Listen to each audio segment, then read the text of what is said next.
ವೀಕ್ಷಕರೇ, ಬಿಹಾರದ ಗಯಾ ಜಿಲ್ಲೆಯಲ್ಲಿ ಬಬ್ಲಿ ಕುಮಾರಿ ಅನ್ನುವಂತ ಈಕೆ ಕಾನ್ಸ್ಟೇಬಲ್ ಆಗಿ ಕೆಲಸದಲ್ಲಿ ಇದ್ದಂತ ಯುವತಿ. ಈಕೆ ಓದ್ನಲ್ಲಿ ಅತ್ಯಂತ ಪ್ರತಿಭಾವಂತೆ ಆಗಿದ್ರು ಕೂಡ ತಂದೆಗೆ ಸಹಾಯ ಮಾಡುವಂತ ಉದ್ದೇಶದಿಂದ ತನ್ನ ಪದವಿ ಮುಗಿದ ತಕ್ಷಣನೇ ಉದ್ಯೋಗಕ್ಕೆ ಸೇರ್ಕೊಂಡಿದ್ರು. ಓದಲ್ಲಿ ಆಸಕ್ತಿ ಇದ್ರೂ ಕೂಡ ತನ್ನ ತಂದೆಯ ಕಷ್ಟ ಆಕೆಗೆ ಓದ್ನಲ್ಲಿ ಮುಂದುವರಿಯೋದಕ್ಕೆ ಬಿಡ್ಲಿಲ್ಲ. ಅವರು ಸಣ್ಣ ಪುಟ್ಟ ಕೆಲಸಗಳನ್ನ ಮಾಡಿಕೊಂಡು ತುಂಬಾ ಕಷ್ಟದಿಂದ ಸಂಸಾರವನ್ನ ಪೋಷಿಸ್ತಿದ್ರು. ಇನ್ನು ತಾಯಿ ಕೂಲಿ ನಾಲಿ ಹಾಗೂ ಇತರರ ಮನೆಗಳಲ್ಲಿ ಕೆಲಸವನ್ನ ಮಾಡಿಕೊಂಡು ಅದರಿಂದ ಬಂದಂತ ಆದಾಯದಲ್ಲಿ ಮನೆ ಖರ್ಚಿಗೆ ಸಹಕರಿಸ್ತಿದ್ರು. ತಂಗಿ ಕೂಡ ಓದ್ತಾ ಇದ್ಲು. ಇನ್ನು ತನಗೆ ಓದು ಸಾಕು ಅಂತ ತಾನು ಕೂಡ ತಂದೆಗೆ ನೇರವಾಗಿ ಮನೆಗೆ ಆಸರೆ ಆಗ್ಬೇಕು ಅಂತ ಮೊದಲು ಯಾವುದೋ ಒಂದು ಸಣ್ಣ ಕೆಲಸಕ್ಕೆ ಸೇರ್ಕೊಳ್ತಾಳೆ ಈ ಬಬ್ಲಿ ಕುಮಾರಿ. ಆದ್ರೆ ಹಿರಿಮಗಳಿಗೆ ಬೇಗನೆ ಸರಿಯಾದ ವಯಸ್ಸಲ್ಲಿ ಮದುವೆಯನ್ನ ಮಾಡಿ ಜವಾಬ್ದಾರಿನ ಕಳ್ಕೊಳ್ಬೇಕು ಅಂತ ಬಯಸಿದಂತ ಅವರ ತಂದೆ ಸಂಬಂಧವೊಂದನ್ನ ನೋಡಿ ಮದುವೆ ಕಾರ್ಯವನ್ನ ಮುಗಿಸಿದ್ರು. ಮದುವೆ ನಂತರ ಪೊಲೀಸ್ ಸೇವೆಗೆ ಸೇರುವಂತ ಬಗ್ಗೆ ಇಚ್ಛೆ ಹೊಂದಿದಂತ ಪತ್ನಿಯ ಆಸೆಯನ್ನ ಗೌರವಿಸಿದಂತ ಆಕೆಯ ಪತಿ, ನೀನು ಚೆನ್ನಾಗೋದು, ಪೊಲೀಸ್ ಕೆಲಸಕ್ಕೆ ಬೇಕಾದ ಕೋಚಿಂಗ್ ಅನ್ನ ತಗೋ, ನಾನು ಸಪೋರ್ಟ್ ಮಾಡಿ ನಿನ್ನನ್ನು ಓದಿಸ್ತೀನಿ ಅಂತ ಹೊರಿದುಂಬಿಸ್ತಾರೆ. ಬಬ್ಲಿ ಕುಮಾರಿ ಪದವಿಯನ್ನ ಮುಗಿಸಿದ್ರು. ಆಕೆಗೆ ಇದ್ದಂತ ಕ್ವಾಲಿಫಿಕೇಶನ್ಗೆ ಅವರು ಯಾವುದೇ ಖಾಸಗಿ ಹುದ್ದೆಗೆ ಬೇಕಾದ್ರೂ ಸೇರೋದಕ್ಕೆ ಅವಕಾಶ ಇತ್ತು. ಆದರೆ ತಮ್ಮ ಮನೆಯ ಪರಿಸ್ಥಿತಿಗಾಗಿ ಅವರು ಸರ್ಕಾರಿ ಹುದ್ದೆಗೆ ಸೇರ್ಕೋಬೇಕು ಅಂತ ಹಂಬಲಿಸಿದ್ರು. ಸರ್ಕಾರಿ ಹುದ್ದೆ ಸಿಕ್ಕಿದ್ರೆ ಕುಟುಂಬಕ್ಕೂ ಕೂಡ ಸದೃಢ ಆಸರೆ ಸಿಕ್ಕಂತಾಗುತ್ತೆ ಅಂತ ಅವರ ಭರವಸೆಯಾಗಿತ್ತು. ಹೇಗೂ ಅದಕ್ಕೆ ಪೂರಕವಾಗಿ ಪತಿಯ ಪೂರ್ಣ ಸಹಕಾರ ಕೂಡ ಸಿಕ್ಕಿತ್ತು. ಹೇಗಾದ್ರೂ ಸರಿ ಸರ್ಕಾರಿ ಹುದ್ದೆಯನ್ನ ಪಡೆಯಬೇಕು ಎಂಬ ಹಠಕ್ಕೆ ಬಬ್ಲಿ ಕುಮಾರಿ ಬಿದ್ರು. ಹೀಗಿರುವಾಗ ಆಗಷ್ಟೇ ಬಿಹಾರ ರಾಜ್ಯದ ಪೊಲೀಸ್ ಇಲಾಖೆ ಹುದ್ದೆಗಳ ನೋಟಿಫಿಕೇಶನ್ ಹೊರಡಿಸುತ್ತೆ. 2014ರಿಂದ ಮುಂದಿನ 1 ವರ್ಷದ ಕಾಲ ಬಬ್ಲಿ ಕುಮಾರಿ ಅದಕ್ಕಾಗಿ ಪರೀಕ್ಷಾ ತಯಾರಿಯನ್ನ ನಡೆಸ್ತಾರೆ. ಬಿಹಾರದ ಪಾಟ್ನಾದಲ್ಲಿ 3 ತಿಂಗಳ ಪೊಲೀಸ್ ಪೇದೆಯ ಹುದ್ದೆಯ ಕೋಚಿಂಗ್ಗೆ ಸೇರ್ಕೊಳ್ತಾರೆ. ಸಾಮಾನ್ಯವಾಗಿ ಇಂಥ ಹುದ್ದೆಗಳಲ್ಲಿ ಮಹಿಳೆಯರಿಗೆ ಕಡಿಮೆ ಅವಕಾಶ ಸಿಗುತ್ತೆ. ಆದ್ರೂ ಕೂಡ ಶ್ರಮ ಹಾಕಿ ಓದಿ ಪರೀಕ್ಷೆನ ಬರದಲ್ಲಿ ಆಯ್ಕೆಯಾಗುವುದು ಖಚಿತ ಎಂಬ ವಿಶ್ವಾಸ ಆಕೆಗಿತ್ತು. ಹಾಗೂ ಅದನ್ನೇ ಆಕೆ ತನ್ನ ಪತಿ ಮತ್ತು ತಂದೆಗೆ ತಿಳಿಸಿದ್ರು ಕೂಡ.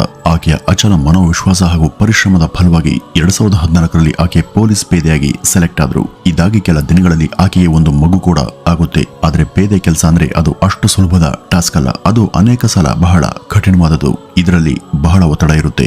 ಮೇಲಧಿಕಾರಿಗಳಿಂದ ಯಾವಾಗ ಬೇಕಾದ್ರೂ ಬುಲಾವ್ ಬರಬಹುದು ಹಾಗೂ ಮರುಮಾತಣದಲ್ಲಿಗೆ ಹೋಗ್ಬೇಕಾಗುತ್ತೆ. ಆದ್ರೂ ಕೂಡ ಬಬ್ಲಿ ಈ ಯಾವುದರ ಬಗ್ಗೆ ಕೂಡ ಹೆಚ್ಚು ಯೋಚಿಸದೆ ಈ ಒಂದು ಕೆಲಸದಲ್ಲಿ ಮುಂದೆ ಹೆಜ್ಜೆಯನ್ನ ಇಡ್ತಾರೆ. ಕಾರಣ ಅವರ ಮಗನನ್ನ ನೋಡಿಕೊಳ್ಳುವಂತ ಬಾಧ್ಯತೆ ಸಂಪೂರ್ಣ ಅವರ ಪತಿಯದಾಗಿತ್ತು.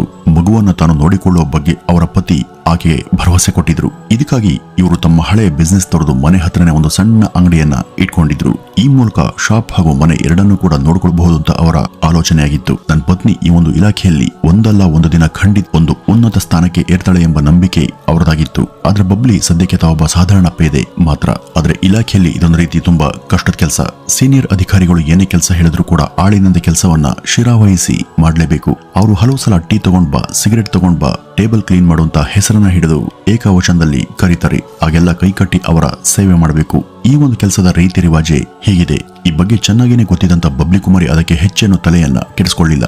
ಆಕೆಯ ಗುರಿ ಈ ಒಂದು ಕೆಲಸದಲ್ಲಿ ಇದ್ಕೊಂಡೆ ಓದಿ ಒಂದು ಉನ್ನತ ದರ್ಜೆಗೆ ಏರ್ಬೇಕು ಅಂತ ಆಸೆ ಇತ್ತು. ಪೇದೆಗಿರುವಂತ ಸ್ಯಾಲರಿಯಿಂದ ಹೇಗೋ ಮನೆ ಖರ್ಚುಗಳನ್ನ ನಿಭಾಯಿಸಬಹುದು. ನೀನು ಯಾವುದಕ್ಕೂ ಹೆಚ್ಚು ಚಿಂತಿಸಬೇಡ, ನಾನು ನಿನ್ಗೆ ಬೇಕಾದಂತ ಸ್ಟಡಿ ಮೆಟೀರಿಯಲ್ಸ್ ಅನ್ನ ಅರೇಂಜ್ ಮಾಡ್ತೀನಿ, ನಿಷ್ಠೆಯಿಂದ ಓದಿ ಮುಂದಿನ ಪರೀಕ್ಷೆಗಳಿಗೆ ಸಿದ್ಧಳಾಗುವಂತ ಆಕೆಯ ಪತಿ ಕೂಡ ತಿಳಿಸಿದ್ರು.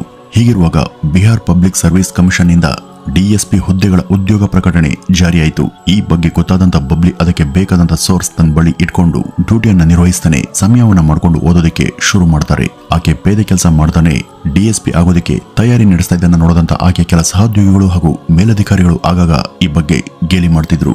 DSP ಆಗೋದಂದ್ರೆ ಅಷ್ಟು ಸುಲಭನ ಅನ್ನೋದು ಅವರ ಭಾವನೆಯಾಗಿತ್ತು. ಈಕೆ ಕಾನ್ಸ್ಟೇಬಲ್ ಆಗಿದ್ಕೊಂಡೇ ಉನ್ನತ ಸ್ತರಕ್ಕೆ ಏರೋದಕ್ಕೆ ಪ್ರಯತ್ನ ಪಡ್ತಿದ್ದರ ಬಗ್ಗೆ ಗೊತ್ತಾದ ಮೇಲಂತೂ ಕೆಲ ಮೇಲಧಿಕಾರಿಗಳ ವರ್ತನೆ ತೀರಾ ಕಠೋರವಾಯಿತು. ಟೀ ತಗೊಂಡ್ ಬಾ, ಸ್ನಾಕ್ಸ್ ತಗೊಂಡ್ ಬಾ, ಕುರ್ಚಿ ಹಾಕು, ಟೇಬಲ್ ಒರ್ಸು, ಹಾಗೆ ಹೀಗೆ ಎಂಬ ಆದೇಶಗಳು ವಿಪರೀತ ಕಾಮನ್ ಆದವು. ಅನೇಕ ಸಲ ತನ್ನೇನು ಪೊಲೀಸ್ ಪೇದೆನೋ ಅಥವಾ ಇವರ ಸ್ಟೇಷನ್ನ ಕೆಲಸದ ಆಳ ಎಂಬ ಗೊಂದಲ ಬರುವಂತೆ ಅವರು ಈಕೆಯನ್ನ ನಡೆಸ್ಕೊಳ್ತಿದ್ರು. ಎಷ್ಟೋ ಸಲ ಮೇಲಧಿಕಾರಿಗಳು ಬಳಸ್ತಿದ್ದಂತ ತಟ್ಟೆ ಪ್ಲೇಟ್ಗಳನ್ನು ಕೂಡ ಬಬ್ಲಿ ತೊಳಿಬೇಕಿತ್ತು. ಇದೇ ಕಷ್ಟ ಅಂತ ಅನ್ಕೊಂಡ್ರೆ ಇನ್ನು ಕೆಲವರು ಮೇಲಧಿಕಾರಿಗಳ ಮನೆಗಳಲ್ಲಿ ಕಸ ಗುಡಿಸುವ, ಬಟ್ಟೆ ಒಗೆದು ಆರಿ ಹಾಕುವಂತ ಮುಂತಾದ ಕೆಲಸಗಳನ್ನ ಮಾಡ್ತಿದ್ರು. ಅವ್ರಿಗೆಲ್ಲ ಹೋಲಿಸಿದ್ರೆ ಇದೆಷ್ಟೋ ಉತ್ತಮ ಅಂತ ಬಬ್ಲಿ ಭಾವಿಸಿದ್ರು. ಕೆಲಸದಲ್ಲಿ ಇಂಥ ಏನೇ ಕಷ್ಟ ಇದ್ರೂ ಕೂಡ ಅದಕ್ಕೆ ಧೃತಿಗೆಡದ ಬಬ್ಲಿ ಶ್ರಮವಹಿಸಿ ಓದಿ DSP ಪರೀಕ್ಷೆಯನ್ನ ಬರೆದ್ರು. ಅದರಲ್ಲಿ ಈಕೆ ಆ ರಾಜ್ಯಕ್ಕೇನೆ ಟಾಪ್ 10 ಸ್ಥಾನದಲ್ಲಿ ಗೆದ್ದು ಹೊರಬಂದ್ರು. ಆಕೆಯ ಬಿಟ್ಟು ಬಿಡದಂತ ಪರಿಶ್ರಮಕ್ಕೆ ತಕ್ಕ ಪ್ರತಿಫಲನೆ ಆಕೆಗೆ ಸಿಕ್ಕಿತ್ತು. ಈ ಒಂದು ವಿಷಯ ಗೊತ್ತಾಗ್ತಿದ್ದ ಹಾಗೇನೆ ಆಕೆ ತಂದೆ, ಪತಿ ಹಾಗೂ ಇತರ ಕುಟುಂಬಸ್ಥರೆಲ್ಲ ಹರ್ಷವನ್ನ ವ್ಯಕ್ತಪಡಿಸಿದ್ರು. ಮರುದಿನ ಕಚೇರಿಗೆ ಬಂದಾಗ ಅಲ್ಲಿಯ ದೃಶ್ಯನೇ ನಾಟಕೀಯವಾಗಿ ಬದಲಾಗಿತ್ತು. ಅಲ್ಲಿದ್ದ ಆಕೆಯ ಸಹೋದ್ಯೋಗಿಗಳು ಎಲ್ಲರೂ ಕೂಡ ಆಕೆಗೆ ಅಭಿನಂದನೆ ಸಲ್ಲಿಸಲು ನಿಂತಿದ್ರು. ಯಾವ ಮೇಲಧಿಕಾರಿ ಟೀ ತಗೊಂಡ್ ಬಾ, ಟೇಬಲ್ ಕ್ಲೀನ್ ಮಾಡುವಂತ ಏಕವಚನದಲ್ಲಿ ಕರೆದು ಆದೇಶ ಮಾಡ್ತಿದ್ರು. ಅವರು ಕೂಡ ಈಗ ಕೈಕಟ್ಟಿ ನಿಂತು ಮೇಡಮ್ ಅಂತ ಸಂಬೋಧಿಸಲು ಶುರು ಮಾಡಿದ್ರು. ಇದೆಲ್ಲ ಬಬ್ಲಿಗೆ ಅಚ್ಚರಿಯನ್ನ ಉಂಟುಮಾಡಿತು. ಇದೆಲ್ಲ ನಿಜಾನ? ನಾನು DSP ಆಗಿಯೇ ಹೋದ್ನ ಅಂತ ಆಕೆ ನಂಬದಂತಾದ್ರು. ಆಕೆ ಜೀವನನೇ ಬದಲಾಗಿತ್ತು. ಆದ್ರೆ ಆಕೆಯ ಕೈಗೆ ಇನ್ನೂ ಕೂಡ ಕೆಲಸದ ಆರ್ಡರ್ ಕಾಪಿ ಬಂದಿರಲಿಲ್ಲ. ಅದು ಬಂದು ಕೈ ಸೇರೋದಕ್ಕೆ ಇನ್ನೂ ಕೂಡ ಸಮಯ ಇತ್ತು. ಕಚೇರಿಯಲ್ಲಿ ಇದ್ದಂತ ಸಹೋದ್ಯೋಗಿಗಳು ಹಾಗೂ ಇತರ ಸೀನಿಯರ್ ಆಫೀಸರ್ ಕೂಡ ಈಗಲೇ ಬಬ್ಲಿಗೆ ತುಂಬಾ ರೆಸ್ಪೆಕ್ಟ್ ಅನ್ನು ಕೊಟ್ಟು ಮಾತನಾಡೋದಕ್ಕೆ ಶುರು ಮಾಡಿದ್ರು. ಆದ್ರೆ ಬಬ್ಲಿಗೆ ಅದರ ಅಗತ್ಯ ಇಲ್ಲ ಅಂತ ಅನ್ಸಿತ್ತು. ನೋಡಿ, ನಾನಿನ್ನೂ ಕೂಡ DSP ಆಗಿಲ್ಲ. ಕೆಲಸದ ಆರ್ಡರ್ ಕಾಪಿ ಬರೋದಕ್ಕೆ ಇನ್ನೂ ಸಮಯ ಇದೆ. ಅಲ್ಲಿವರೆಗೂ ನಾನು ಕರ್ತವ್ಯ ನಿರತ ಪೇದೆ ಮಾತ್ರ. ನಾನು ನಿಮ್ ಜೊತೆ ಕೆಲಸ ಮಾಡ್ತಿದ್ದೀನಿ. ನೀವು ನನ್ನನ್ನ ಎಂದಿನಂತೆ ಸ್ನೇಹ ಸಲಿಗೆಯಿಂದ ಮಾತಾಡಿಸ್ಕೊಂಡು ಇದ್ರೆ ಸಾಕು ಅಂತ ಹೇಳದಂತ ಬಬ್ಲಿ ಎಂದಿನಂತೆ ತಮ್ಮ ಕೆಲಸದಲ್ಲಿ ನಿರತರಾಗ್ತಾರೆ. ಪ್ರತಿದಿನ ಬೆಳಗ್ಗೆ ಬೇಗನೆ ಕಚೇರಿಗೆ ಬರ್ತಿದ್ದಂತ ಅವರು ಎಲ್ಲಾ ಕೆಲಸಗಳಲ್ಲಿ ಭಾಗಿಯಾಗ್ತಿದ್ರು. ಅವರು ಇದೇ ಭಾಗಕ್ಕೆ DSP ಆಗಿ ಬರಬೇಕು ಅನ್ನೋದು ಅವರ ಇತರೆ ಸಹೋದ್ಯೋಗಿಗಳ ಆಸೆಯಾಗಿತ್ತು. ಆದ್ರೆ ಈ ಬಗ್ಗೆ ಅಲ್ಲಿದ್ದಂತ ಕೆಲ ಮೇಲಧಿಕಾರಿಗಳು ಭಯದಲ್ಲಿದ್ರು. ಬಬ್ಲಿನವರು ತುಂಬಾ ಕೀಳ್ಮಟ್ಟದಲ್ಲಿ ನಡೆಸ್ಕೊಂಡಿದ್ರು. ಈಗ ಇದೇ ಬಬ್ಲಿ ತಮ್ಮ ಸೀನಿಯರ್ ಅಧಿಕಾರಿಯಾಗಿ ಇಲ್ಲಿಗೆ ಬಂದ್ರೆ ನಮ್ಮ ಎತ್ತಂಗಡಿ ನಿಶ್ಚಿತ ಎಂಬ ಭಯ ಅವರಲ್ಲಿತ್ತು. ಆದ್ರೆ ಅಲ್ಲಿದ್ದ ಜನಸಾಮಾನ್ಯರಿಗೆ ಬಬ್ಲಿ ತರಹದ ನಿಷ್ಠಾವಂತ ಅಧಿಕಾರಿಣಿಯ ಅವಶ್ಯಕತೆ ಇತ್ತು.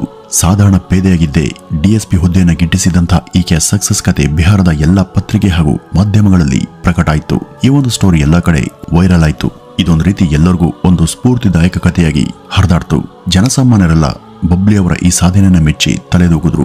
ಎಲ್ಲಾ ಕಡೆ ಬಬ್ಲಿಗೆ ಮೆಚ್ಚುಗೆ ಸುರಿಮಳೆ ಕೇಳಬಂದು ಬಿಹಾರದ ಸೀನಿಯರ್ DSP ಆಗಿದ್ದಂತ ಯೋಗೇಂದ್ರ ಕುಮಾರ್ ಎಂಬ ಹಿರಿಯ ಅಧಿಕಾರಿಯೊಬ್ಬರು ಈ ದಂಪತಿಯನ್ನ ಮನೆಗೆ ಕರೆದು ಸನ್ಮಾನಿಸಿದ್ರು. ಇದಾಗಿ ಕೆಲ ದಿನಗಳಲ್ಲೇ ಬಬ್ಲಿ ಕುಮಾರಿ ಅವರಿಗೆ DSP ಟ್ರೈನಿಂಗ್ ಪಡಿಬೇಕು ಎಂಬ ಲೆಟರ್ ಬಂದಾಗ ಅವತ್ತು ಇಡೀ ದಿನದ ತಮ್ಮ ಕೆಲಸವನ್ನ ಚಾಚು ತಪ್ಪದೆ ಮಾಡಿ ಮುಗಿಸಿ ತನ್ನ ಸಹೋದ್ಯೋಗಿಗಳ ಜೊತೆ ಸ್ಮರಣೀಯ ಕ್ಷಣಗಳನ್ನ ಕಳೆದಂತ ಬಬ್ಲಿ ಅವರು ತರಗತಿಗೆ ಅಂತ ಹೊರಟರು. ವೀಕ್ಷಕರೇ, ಸಾಧನೆ ಅಂದ್ರೆ ಇದೇ ಅಲ್ವಾ? ಎಲ್ಲಿ ನಮ್ಮ ತೇಜೋವಧೆಯಾಗುತ್ತೋ, ಯಾರು ನಮ್ಮನ್ನ ತುಚ್ಛವಾಗಿ ಕಾಣ್ತಾರೋ ಅದೇ ಒಂದು ಸ್ಥಳದಲ್ಲಿ ಅದೇ ಜನರು ಮುಂದೆ ಶಬಾಷ್ಗಿರಿಯನ್ನ ಸಾಧಿಸಿ ಮೇಲು ಸ್ತರಕ್ಕೆ ಹೋಗೋದು ನಿಜಕ್ಕೂ ಅದ್ಭುತ ಸಾಧನೆನೇ ಸರಿ. ಇದು ಪ್ರತಿಯೊಬ್ಬರ ವ್ಯಕ್ತಿತ್ವ ಗರ್ವ ಪಡುವಂತ ಸಂಗತಿ. ಯಾರು ತನ್ನನ್ನ ಏಕವಚನದಲ್ಲಿ ಕರೆದು ಕೀಳಾಗಿ ಕಂಡಿದ್ರು ಅವರಿಂದಲೇ ಮೇಡಮ್ ಅಂತ ಕರೆಸ್ಕೊಳ್ಳುವಂತ ಲೆವೆಲ್ಗೆ ಬೆಳೆದು ನಿಂತ ಬಬ್ಲಿ ನಿಜಕ್ಕೂ ಮನೋಬಲ ಹೊಂದಿದ್ರೆ ಯಾರು ಏನ್ ಬೇಕಾದ್ರೂ ಸಾಧಿಸಬಹುದು ಅನ್ನೋದಕ್ಕೆ ಈ ಬಬ್ಲಿನೇ ಜೀವಂತ ಸಾಕ್ಷಿ.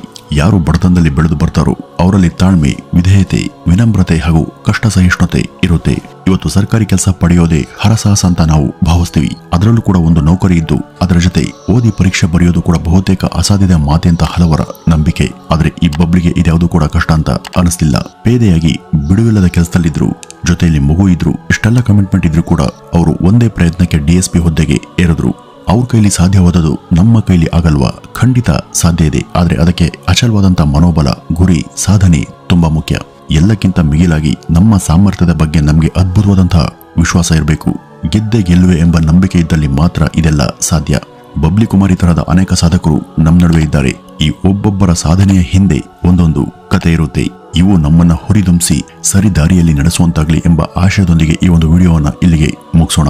ಇನ್ನು ಈ ಬಬ್ಲಿ ಕುಮಾರಿ ಅವರ ಬದುಕು ಹಾಗೂ ಸಾಧನೆ ಬಗ್ಗೆ ನಿಮ್ಮ ನಿಲುವು ಏನು ಎಂಬುದನ್ನ ಕಮೆಂಟ್ನ ಮೂಲಕ ಸ್ಪಷ್ಟಪಡಿಸಿ ಅಂತ ಹೇಳ್ತಾ ಮತ್ತೆ ಮುಂದಿನ ವಿಡಿಯೋದಲ್ಲಿ ಭೇಟಿಯಾಗೋಣ. ಅಲ್ಲಿವರೆಗೂ ನಮಸ್ಕಾರ.